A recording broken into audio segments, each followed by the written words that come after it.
Fala galera, beleza? Eu sou o Thiago trazendo para vocês mais um vídeo da Meu Guru e hoje eu vou trazer uma questão do livro do Halliday, de Eletromagnetismo, capítulo 25, exercício 50. Na figura abaixo é mostrado um capacitor de placas paralelas de área A igual a 10,5 centímetros quadrados.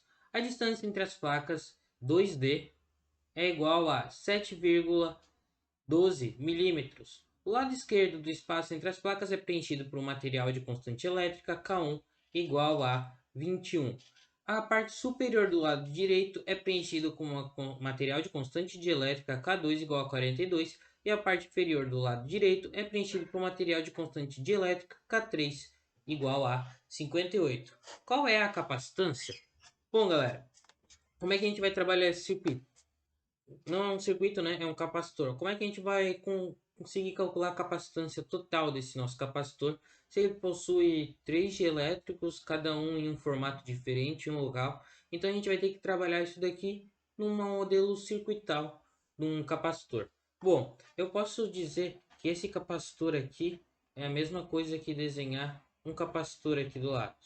Então, ó, temos todo esse capacitor. Só que esse capacitor eu posso dividir ele como se ele fosse vários capacitorzinhos que junto formam ele. Conseguiu compreender a ideia? Então o que a gente vai fazer aqui? A gente vai dividir esse capacitor grandão em vários capacitores pequenos até a gente conseguir calcular o valor de cada um desses capacitores pequenos e então encontrar o capacitor grandão. Vamos lá. Temos então o nosso caminho. Aqui nós podemos primeiro começar dividido entre direita e esquerda. Nós temos parte da carga vai passar para o capacitor aqui de constante elétrica Q1 e parte da carga vai ficar aqui entre o Q2 e o K2 e o K3. Vai passar ou pelo lado esquerdo ou pelo lado direito. Então nós podemos vir aqui e dividir a nossa malha, nosso ramo aqui, ó, em um capacitor no nosso lado direito e um capacitor no nosso lado esquerdo. Eu inverti os lados, mas vai dar na mesma. Bom, então aqui nós vamos ter o nosso C1 e aqui nós vamos ter um CX onde a gente ainda não sabe o que é, porque nós temos a junção desses dois capacitores. Só que quando a gente tem a junção entre dois capacitores desse tipo, vamos redesenhar ele aqui, ó. Só o capacitor da direita ali com os dois dielétricos, nós vamos ter um dielétrico aqui em cima, então aqui preenchendo aqui em cima, e nós vamos ter um segundo dielétrico aqui embaixo desse capacitor, preenchendo essa região. E esse capacitor se fecha aqui. Como é que nós vamos separar esse capacitor para conseguir fazer os cálculos? Bom, nós vamos chegar aqui no limiar entre um e outro, onde os dois capacitores, onde os dois dielétricos se tocam, a gente vai considerar como se fosse uma placa.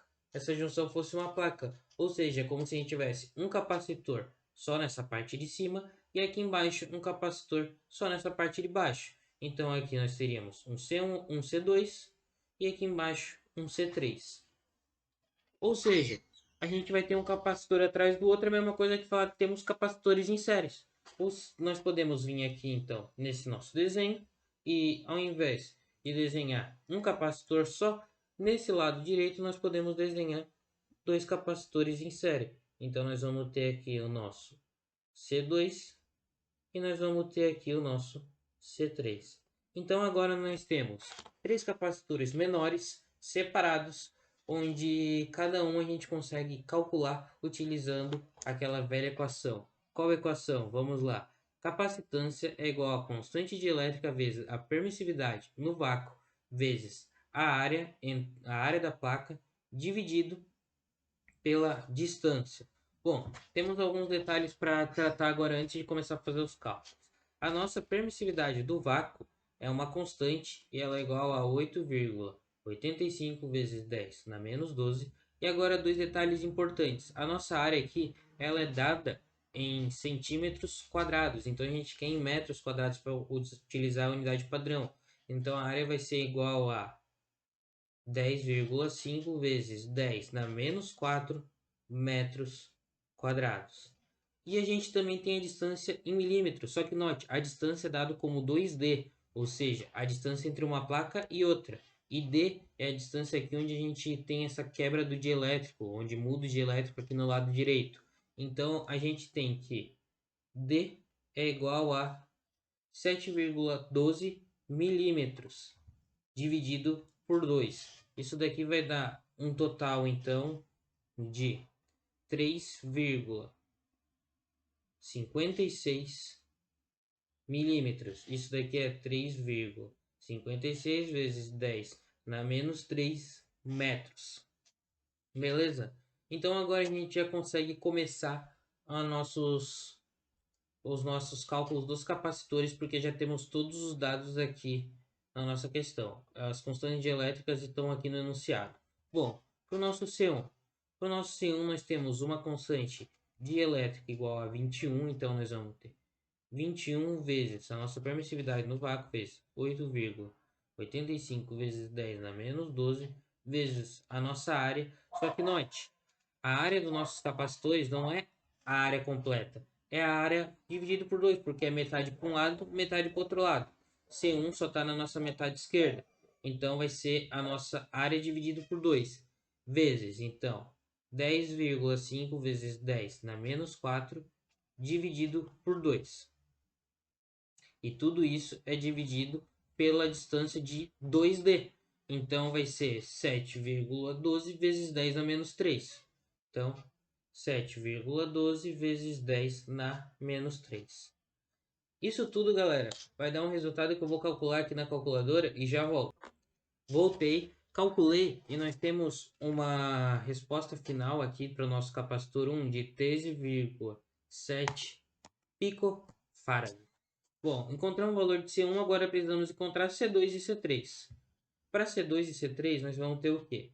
C2, a nossa constante dielétrica, vai ser igual a 42, então vai ser 42 vezes 8,85 vezes 10 na menos 12, vezes 10,5 vezes 10 na menos 4, sobre 2, é aquela ideia da área dividido por 2. Tudo isso também é dividido pela distância, nesse caso a distância é apenas D, então é 3,56 vezes 10 na menos 3. Calculado então o valor de C2, o C2 tem um valor de 53,2 picofarads. Lembrando, a unidade de pico quer dizer 10 elevado na menos 12, galera. Agora, C3. C3 tem a mesma ideia de C2 e vai ter uma constante dielétrica de 58. Então, nós vamos ter 58 vezes 8,85 vezes 10 na menos 12, dividido tudo isso daqui pela nossa distância de 3,56 vezes 10 na menos 3, vezes aquela ideia nossa da área dividido por 2. Então, é 10,5 vezes 10 na menos 4, dividido por 2.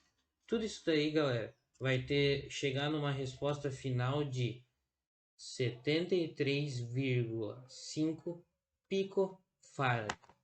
Agora nós temos então a nossa resposta do nosso capacitor C1, C2 e C3. Então, como é que a gente vai agir agora? Nós temos que calcular essa capacitância equivalente. E por onde a gente começa? Vamos começar então primeiro por esse capacitor aqui da linha série, fazendo o caminho contrário do que a gente fez para abrir esses capacitores. Vamos começar fechando até chegar em um capacitor só. Então, se fechar isso daqui, nós vamos ter uma capacitância em série. Lembra, capacitância em série, então nosso resistor equivalente 1, que é igual a série, ele...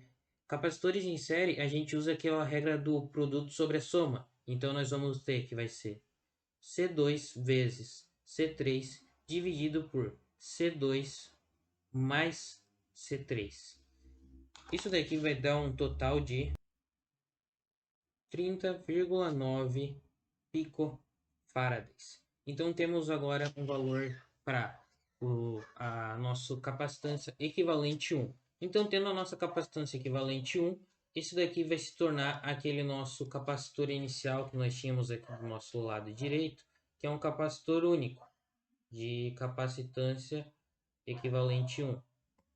Agora então a gente tem o paralelo. Como é que para calcular o paralelo entre dois capacitores, nós usamos a regra da soma. Então, a capacitância equivalente é igual à soma desses dois capacitores.